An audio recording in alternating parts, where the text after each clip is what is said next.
What's up, guys? It's RGT85. Happy Thursday, but we got some spicy topics to talk about today. We got Nintendo taking shots at Bloomberg like Arn Anderson taking shots at someone who's trying to jack his car. If you missed AEW last night, you missed a hell of an Arn Anderson promo. And of course, I want to talk a little bit about some things going on with Metroid Dread. So if this is your first time on the channel, be sure to hit that subscribe button. Be sure to like and share the video. But without any further ado, let's jump into these topics. And obviously, Metroid Dread is a very controversial topic on this channel. People still think I hate the game. Yes, I hate the game so much that in my upcoming games for the month of October video, I told people to buy Metroid Dread, and that video has roughly 60,000 views on it. That's how much I hate the game. I obviously don't hate the game. I obviously don't hate Metroid. Just statistically speaking, hasn't sold all that great compared to other Nintendo IPs. Well, it seems to be changing. The winds are changing, and now a lot of people keep showing me the same thing over and over again when it comes to Amazon and Metroid Dread sales, so I just wanted to put things into a little bit of a perspective for you guys.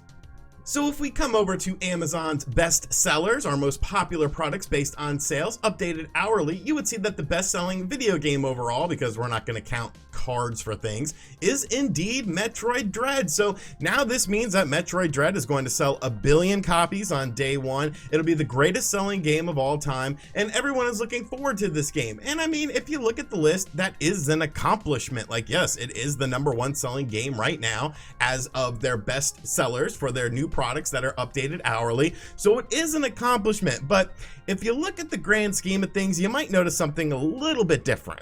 Now, this is a list of Amazon's best sellers for 2021 so far. As you can see, this is an updated daily list. So if Metroid Dread is doing so spectacular, it should be pretty high up on this list, right? Well, scrolling down, we see a lot of Nintendo Switch games. Just Dance 2021 at 23. But where's Metroid?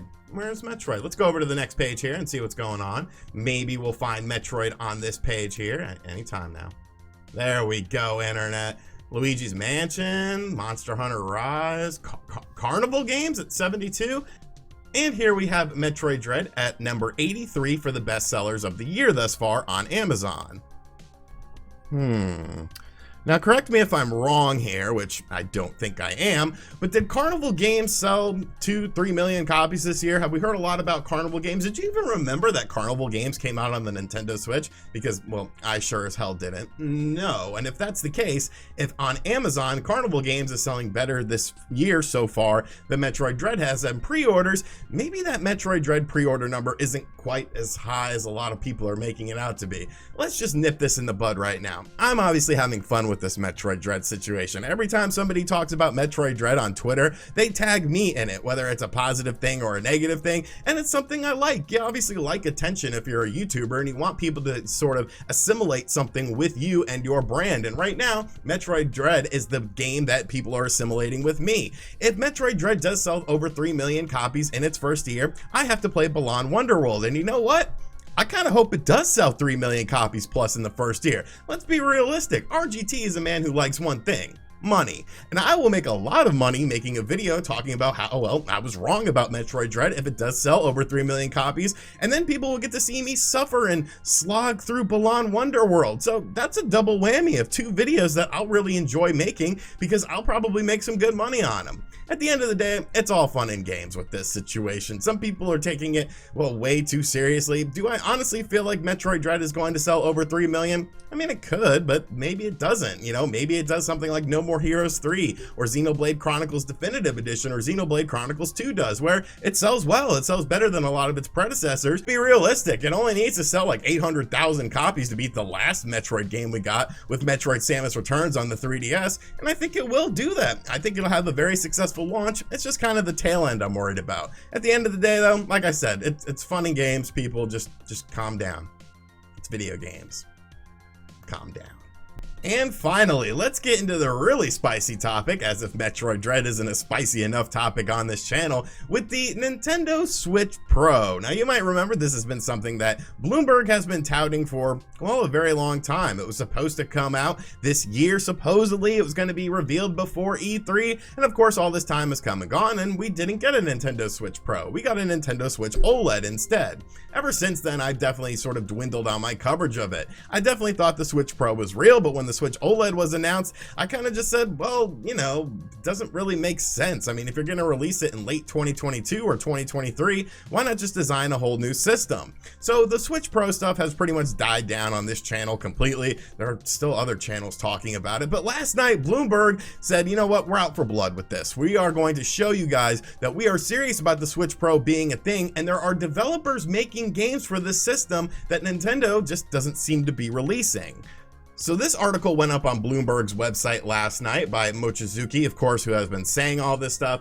Developers are making games for a Nintendo 4K console that doesn't exist. At least 11 companies, including Zynga, have tools for a Nintendo to make 4K Switch games. And you can see down here, employees at 11 game companies said their teams were in possession of Nintendo's 4K development kit for the Switch. The companies span the globe, ranging from from large publishers to small studios, and include at least one that has never made a console game before, Zynga Incorporated.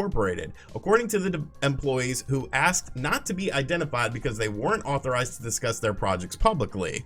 So that's obviously a pretty bold claim, saying that you've talked to 11 studios, including naming one of them with Zynga, I believe that's how you pronounce it, who hasn't made a console game before. But if you actually are familiar with Zynga, you would know that they are currently making a current Nintendo Switch game, that Star Wars Hunters game. That's a free-to-play game that's based on a mobile game, because that's what Zynga is really known for, is mobile games. You look at their catalog of games, they're all just mobile games. But allegedly, Zynga told Bloomberg that they were working with a 4K development kit for the Nintendo Switch, but Nintendo is not making a console with this. So that would leave 10 other developers sort of out there to be sort of scrutinized as other companies who do have this kit and are allegedly working on games. Well, Nintendo wasn't going to take this, you know, lying down, these accusations lying down, and they actually retorted within minutes of this article going up, and it's making for a very, very fun situation.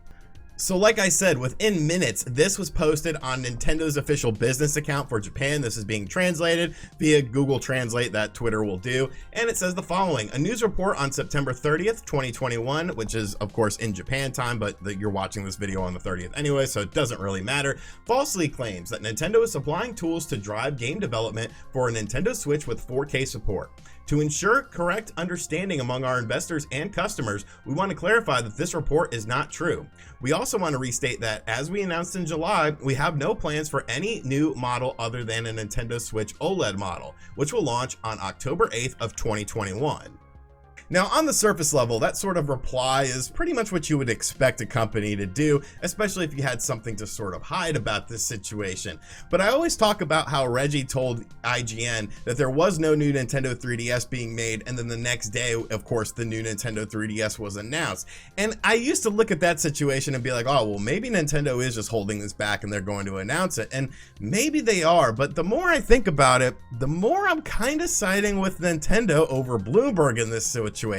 Mainly because this is coming to us from Nintendo's business account. This isn't just, you know, someone being interviewed or something like that. If they are indeed working on this 4K Switch and supplying 4K development kits to developers, and they're saying that they're not doing that and that that's not actually what's happening, they would be lying to investors by doing this. They literally talk about investors in their reply. So if you're lying to your investors, that's grounds for a lot of public scrutiny and lawsuits and all sorts of litigation. So why would Nintendo essentially put themselves in that sort of situation where they're open to litigation and lawsuits? I mean, hell, I own a couple Nintendo stock shares. That means I could sue them and I will become president of Nintendo and will make the 4K Switch model. So then we, of course, have to go back to the Bloomberg article. What is Bloomberg doing by still drumming this up and saying that they talked to 11 different companies that all have this development kit? It's a weird situation. Like, I don't really know how to explain it because we've never sort of seen this headbutting before. You know, people report on stuff and then sometimes companies will sort of acknowledge it or maybe just say we have no comment on this time about this issue. But this is Nintendo of Japan's business account literally coming out and saying, no, you're wrong. And this is the second time it's happened. The last time that this happened was, of course, Nintendo talking to Bloomberg once again about them reporting the 4K Nintendo Switch. Do I think a Nintendo Switch with 4K capabilities will eventually come out? I mean, of course. Let's look at the Nintendo Switch system. It's a hot selling item. down, it's still a hot selling item, and the hybrid nature of the system is what we're going to see going forward. Could Nintendo sort of adopt like an iPhone model with this, where they release upgraded models, you know, every few years or something like that? I definitely think so. I definitely think it's within the realm of possibility. But from a timeline perspective, it's like, how much longer can you really wait to do a Switch Pro instead of a proper new Nintendo Switch, a full-on new console that is of course backwards compatible with the current Nintendo Switch, but has a lot beefier features, things that can only be done on that system, and then that's your new flagship system as you start to phase out the Switch. I don't know, man. It's a very interesting situation, and I'm sure we're going to talk a lot about it on the Spawncast this weekend, as a lot of people will have differing opinions, but I'm pretty sure you guys thought I was going to side with Bloomberg on this, considering how strongly I've been saying that I felt a Nintendo Switch Pro was real.